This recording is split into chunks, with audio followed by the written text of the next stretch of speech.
How to restore WhatsApp backup from Google Drive. So if you want to restore WhatsApp backup from Google Drive, then what you need to do is first, you just need to simply open up your WhatsApp application. After opening your WhatsApp, you need to go with the three dots, which will be on the top, and then go with settings. Now, once you're on your settings, you need to scroll down a bit and then go with chats. And under chats, you need to scroll down again and then go with chat backup. Now, once you're on your chat backup here, you will have your Google account.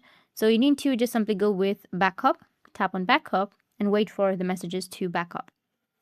Once done, you need to tap on your Google account and make sure that you've selected the correct Google account to save your backup.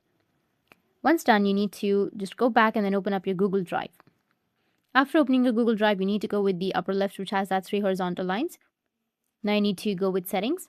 Under settings, you will have an option of backup. Simply click on backup and then log in with your Google account and you're good to go. That's how you can restore WhatsApp backup from your Google Drive. And if you have any questions, feel free to comment below. Thanks for watching.